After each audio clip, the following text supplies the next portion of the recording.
नमस्कार दोस्तों, मैं पंकज सर और आज के इस वीडियो में नंबर सिस्टम से संबंधित कुछ महत्वपूर्ण क्वेश्चन लेकर आए हैं। और ये जो क्वेश्चन है सर किसी न किसी एग्ज़ाम में पूछा ही गया है। तो अगर आप इस वीडियो पर नए होंगे तो चैनल को जरूर सब्सक्राइब कीजिए, शेयर कीजिए, कमेंट कीजिए। और ये मेरा जो है नंबर सिस्टम से संबंधित जो है ये दूसरा वीडियो है। इसके पहले भी मैंने एक वीडियो इस पर बनाया है। सिर्फ क्वेश्चन से संबंधित जो है हम लोग वीडियो देख रहे हैं। तो चलिए दोस्तों स्टार्ट करते हैं। देखिए क्वेश्चन में बोला गया है कि कौन सी संख्या जो है आपको जो है कौन सी संख्या जो है ध्यान में रखिएगा कि ये 6 से जो है विभाज्य है। तो देखिए यानी 6 से विभाज्य है तो हम सभी संख्याओं में ऐसे हम भाग देकर चेक नहीं करेंगे। 6 का डिजिबिलिटी रूल आपको ध्यान में होना चाहिए। 6 का विभाज्यता का नियम 6 का देखिए 6 का जो विभाज्यता का नियम है वो क्या है वो समझ लेते हैं। 6 का जो देखिए 6 का जो फैक्टर होगा वो 2 और 3 होगा, यानी 2 और 3 में गुणा करेंगे तब भी 6 मिलेगा। तो जो संख्या 2 से डिवाइड होगा वो संख्या, और जो संख्या 3 से डिवाइड है, जो संख्या 2 और 3 यानी दोनों से डिवाइड है वो संख्या 6 से भी क्या होगा, डिवाइड होगी। तो आपको जो है यहाँ पर 2 का विभाज्यता के नियम क्या है कि किसी संख्या के लास्ट अंक जो है यानी जो है आपका 0 होना चाहिए, 2 होना चाहिए, 4 होना चाहिए, 6 होना चाहिए और 8 होना चाहिए। अगर लास्ट अंक अगर ये है, ये डिजिट अगर है तो संख्या क्या होगा, 2 से डिवाइड हो जाएगा। अगर जो है 3 का क्या है, डिजिट सम है।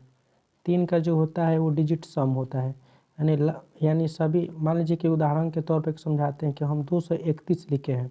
क्या 231 3 से डिवाइड है तो इसको जोड़ेंगे यानी 231 के अंकों का योग जोड़ेंगे तो 3 और 2 5 और 1 कितना 6। तो 6 हमारा 3 से डिवाइड है, इसलिए 231 भी क्या है 3 से डिवाइड है। तो यहाँ पर देखो ऑप्शन के अनुसार अगर क्वेश्चन को देखा जाए, देखिए सबके और लास्ट डिजिट जो है वो 8 है, 0 है, 4 है और 6 है, यानी ये सभी संख्याएं 2 से डिवाइड है। क्या देखते हैं कि ये संख्या 3 से डिवाइड है कि नहीं। तो आइए इसको डिजिट सम करते हैं। तो 6 4 10 और 3 13 और 2 कितना होगा आपका 15 1 16। 16 कभी भी 3 से डिवाइड नहीं होगा तो ऑप्शन नंबर ए मेरा नहीं होगा। इस पर आते हैं। देखिए 4 4 8 और 3 जो होगा 11 और 2 जो होगा आपका 13 और 1 कितना होगा 14। 14 कभी भी 3 से डिवाइड नहीं होगा तो ऑप्शन नंबर जो होगा हमारा सी भी नहीं होगा। डी यहाँ पर आते हैं। यहाँ पर 0 और 4 और 3 7 7 और 2 जो होगा आपका 9 और 1 10। 10 कभी भी 3 से डिवाइड नहीं होगा तो ये भी हमारा ऑप्शन नहीं होगा। इस पे आते हैं। 8 और 4 12 और 3 15 और 2 और 1 3 यानी जो हो जाएगा 18। 18 जो है 3 से डिवाइड हो जाएगा, इसलिए ऑप्शन नंबर डी मेरा क्या हो जाएगा, सही हो जाएगा। देखिए ऐसे क्वेश्चन को जो है विभाज्यता के नियम पर आधारित ये क्वेश्चन है और आप प्रयास कीजिएगा कि ऑप्शन के तहत ही क्वेश्चन को सॉल्यूशन किया जाए। चलिए दोस्तों आगे बढ़ते हैं, नेक्स्ट क्वेश्चन पर बढ़ते हैं। जो नेक्स्ट क्वेश्चन है,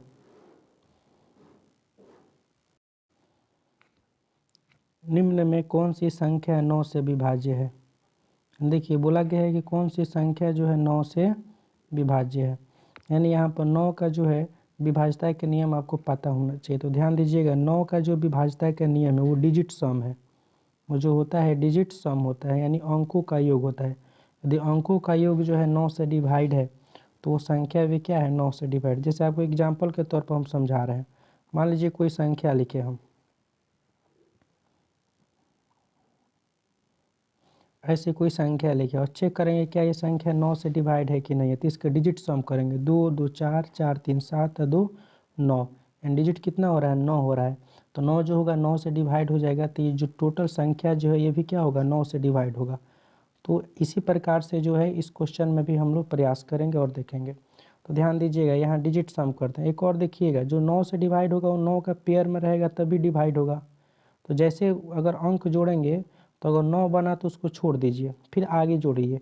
देखिए इसमें 9 कितना है, इस ऑप्शन नंबर ए में 9 कितना है, एक यहाँ पर है एक यहाँ पर। बाकी संख्या को जोड़ते हैं 3 और 2 5। 5 कभी भी 9 के पेयर नहीं बना, तो ये जो हो 5 जो होगा 9 से डिवाइड नहीं होगा, तो ऑप्शन नंबर ए भी हमारा नहीं होगा।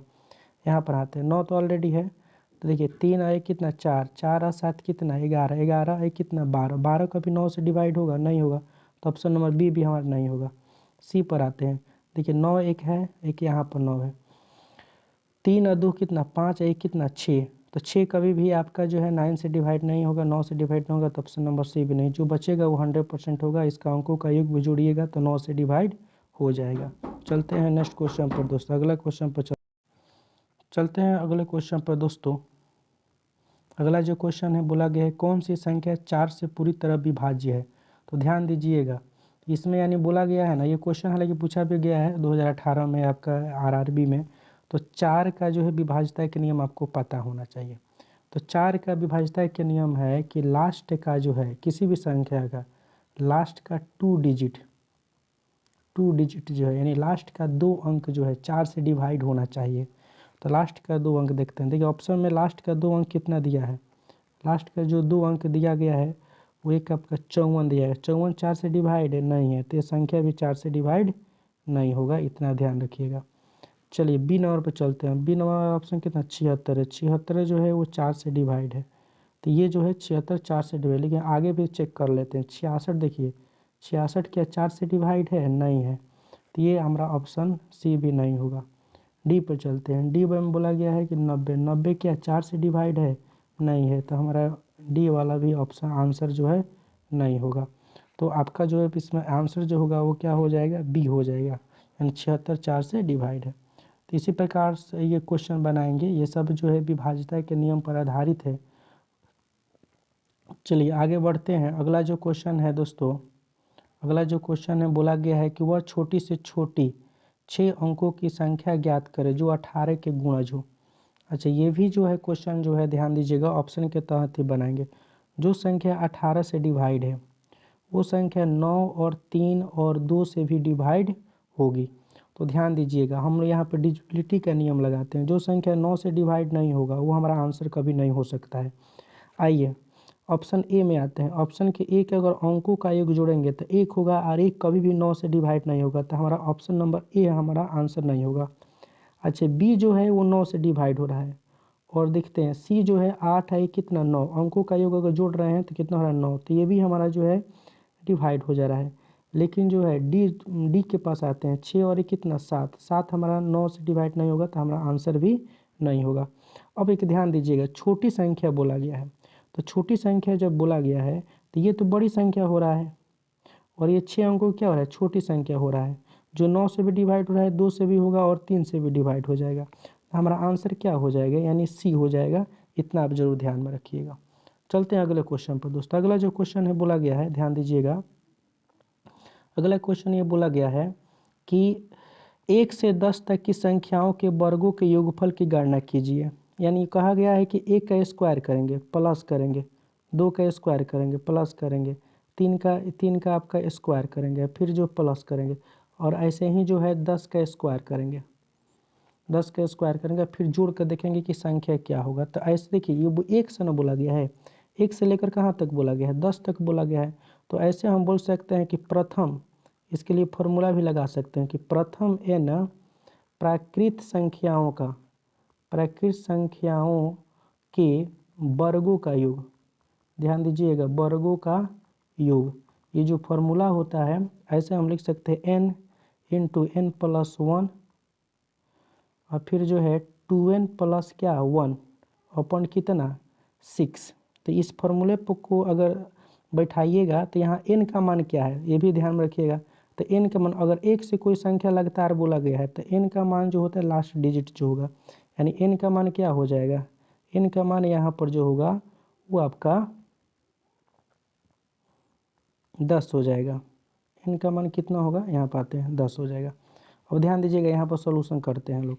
तो अगर सोल्यूशन किया जाए यहाँ पे तो n का मान लिखेंगे 10, फिर गुणा करेंगे 10 आई कितना होगा 11, फिर गुणा करेंगे 10 दूना 20 आई कितना होगा 21, 21 बटे कितना होगा 6 होगा। देखिए n का मान इस फॉर्मूला पर बैठाएंगे तो 2n है ना, तो 10 गुणे 2 20 और 1 कितना 21, कटाते हैं 3 से कटाएंगे तो ये 7 बार में, ये 2 बार में, इसको कटाएंगे तो ये कितना बार में 5 बार में। तो अगर हम लोग गुणा करें 11 5 55 और फिर इसको ऐड कर 11 5 55, 55 में 7 से गुणा करेंगे तो 3 से कितना होगा 85 हो जाएगा। तो ध्यान दीजिएगा ऑप्शन नंबर हमारा क्या हो जाएगा, बी हमारा सही हो जाएगा। तो इस तरीके से हम लोग क्वेश्चन ट्रिक के अनुसार ये क्वेश्चन को बना सकते हैं और ऐसे क्वेश्चन के लिए ट्रिक ही यूजफुल होगा। तो आप ट्रिक को ज़रूर ध्यान याद कर लेंगे। चलते हैं अगले क्वेश्चन पर दोस्तों। अगला जो क्वेश्चन है ये बोला गया है, ध्यान दीजिएगा, बोला ये गया है कि 300 तक कितनी संख्याएं 5 और 7 द्वारा विभाज्य है। ये आपके क्वेश्चन जो पूछा गया है 2013 में पूछा गया है। तो ध्यान दीजिए, ये कहने का मतलब बोला गया है ना कि 1 से लेकर 300 तक ऐसी कितनी संख्याएं हैं जो 5 से भी और 7 से भी विभाज्य है। तो ध्यान दीजिएगा, 5 और 7 से दोनों से विभाज्य है, तो 7 और 5 से गुणा कर लेंगे तो कितना होगा 35, और 35 से जो है 300 में भाग देंगे। ध्यान दीजिएगा, तो ये कितना बार में जाएगा, 8 बार में जाएगा। तो देखिए 8 पे 40 के 0 और 8 के 24 और 4 कितना 28, तक घटाएंगे तो 20। तो मेरा जो आंसर होगा यहाँ पर है, यानी ऐसी 8 संख्याएं होंगी 1 से लेकर 300 तक के बीच में, जो 5 भी डिवाइड करेगा और 7 भी डिवाइड करेगा। तो कितनी संख्या है, तो 8 संख्या है। इतना आप जरूर ध्यान में रखेंगे। चलते हैं अगले क्वेश्चन पर। अगला जो क्वेश्चन बोला गया है, थोड़ा सा ध्यान दीजिएगा, यहाँ पर जो ऑप्शन में जो है थोड़ा समझिएगा क्वेश्चन को।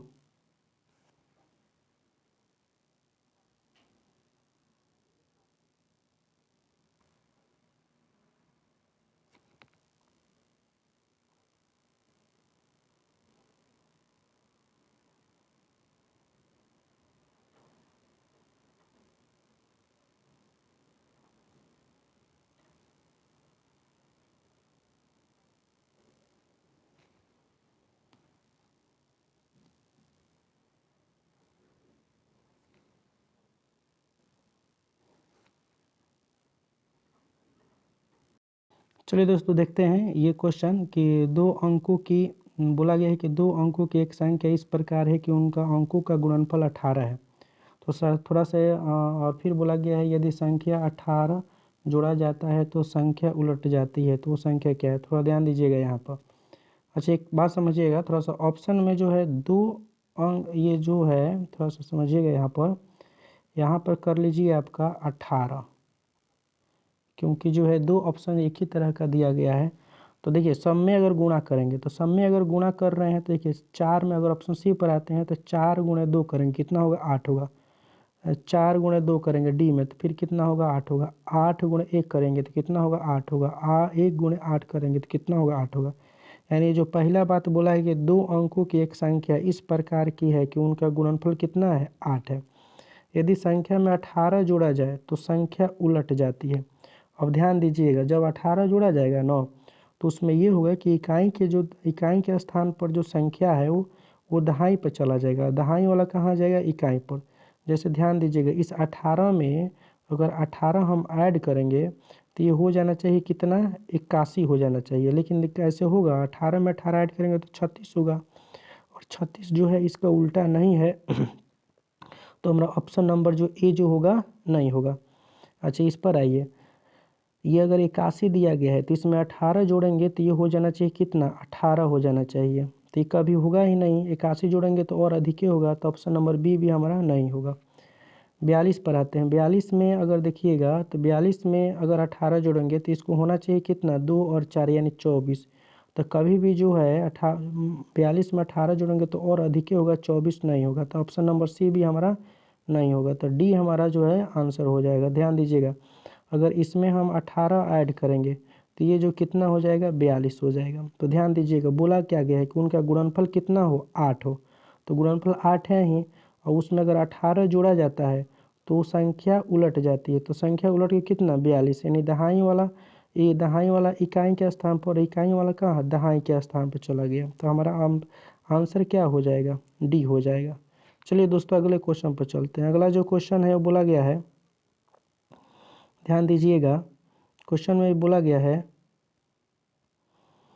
कि एक कक्षा में 60 छात्र हैं, उनमें से 35 छात्र गणित पढ़ते हैं और 20 छात्र गणित एवं रसायन विज्ञान दोनों पढ़ते हैं, तो केवल रसायन विज्ञान पढ़ने वाले छात्रों की संख्या कितनी है। आइए इसको जो है आपको वेन डायग्राम से क्वेश्चन को बनाते हैं। ध्यान दीजिएगा, अगर हम लोग वेन डायग्राम से क्वेश्चन को बना रहे हैं तब हमारा क्या होगा, तो इसमें समझिएगा कि टोटल तो कितने छात्र हैं 60 हैं, इसमें से 35 बोला गया है मैथ, ध्यान दीजिएगा 35 क्या बोला गया मैथ। और जो 35 मैथ पढ़ रहे हैं ना वो आपके केमिस्ट्री भी पढ़ रहे होंगे, यानी रसायन विज्ञान भी पढ़ रहे हैं, और इसके अंदर जो होगा वो मैथ प्लस केमिस्ट्री यानी दोनों होगा। तो दोनों पढ़ने वालों की संख्या कितना है, 20 है। अब देखिएगा जब भी मैथ का बात किया जाएगा ना तो ये जो केमिस्ट्री जो पढ़ रहे हैं, जो दोनों पढ़ रहे हैं, उसको जोड़कर बात किया जाएगा। तो अगर हम लोग केवल बोले कि केवल मैथ पढ़ने वालों की संख्या कितना है, तो 35 में से, ध्यान दीजिएगा 35 में से 20 घटाएंगे तो कितना होगा आपका, 15 हो जाएगा। यानी हम बोल सकते हैं केवल जो मैथ लड़के पढ़ते हैं वो 15 पढ़ते हैं। अब यहाँ पर आइए, टोटल केमिस्ट्री पढ़ने वाले लड़कों की संख्या मुझे पता नहीं है, तो उसको हम मान लेते हैं x। तो केवल जो है केमिस्ट्री पढ़ने वालों की संख्या अगर निकालें, उसको मैथ से मतलब नहीं है, तो क्या करेंगे, x माइनस क्या करेंगे, 20 करेंगे। अब ध्यान दीजिएगा इन सभी वैल्यू को आपस में जोड़ देते हैं तो 60 के बराबर हो जाएगा। जैसे 15 plus 20 plus x minus 20 equal to कितना, 60। अब जो है देखिए प्लस माइनस ये हमारा कैंसिल हो जाएगा, तो 15 प्लस एक्स, तो x इक्वल टू जब लिखेंगे वो 60 में से क्या घटाकर 15 घटाएंगे तो लिखेंगे तो कितना होगा, 45 होगा। अब ध्यान दीजिएगा जो केमिस्ट्री पढ़ने वालों की, जो रसायन विज्ञान पढ़ने वालों की संख्या कितना है, 45 है, लेकिन ओनली पूछा गया है केमिस्ट्री। ध्यान दीजिएगा ओनली, तो ओनली अगर केमिस्ट्री पूछा गया है तो 45 में से क्या घटाएंगे, आपका 20 घटाएंगे, तो 20 घटाएंगे तो कितना होगा, 25 हो जाएगा। यानी 25 जो लड़के जो हैं वो केवल क्या पढ़ रहे हैं, रसायन विज्ञान पढ़ रहे हैं, उसको मैथ से कोई मतलब नहीं है। तो हमारा आंसर क्या हो जाएगा, 25 हो जाएगा। अच्छा, ऐसे क्वेश्चन के लिए वेन डायग्राम ही आपके लिए बढ़िया ऑप्शन है। तो आप उम्मीद करते हैं कि आपको ये समझ में आया होगा, उम्मीद करते हैं आपको कि समझ में ये आया होगा। तो दोस्तों ये हमारा क्वेश्चन जो है कंप्लीट हुआ, और आप अगर इसी तरह ही और जो मैथ के क्वेश्चन होंगे आपका एलसीएम एचसीएफ का या जो है प्रतिशत का या अदर कोई भी चैप्टर का, तो उसको ज़रूर लेकर आएंगे। तो अगर आप इस चैनल पर नए होंगे तो चैनल को जरूर सब्सक्राइब कीजिए, शेयर कीजिए और कमेंट कीजिए। मिलते हैं दोस्तों आपसे अगले वीडियो में। Okay bye.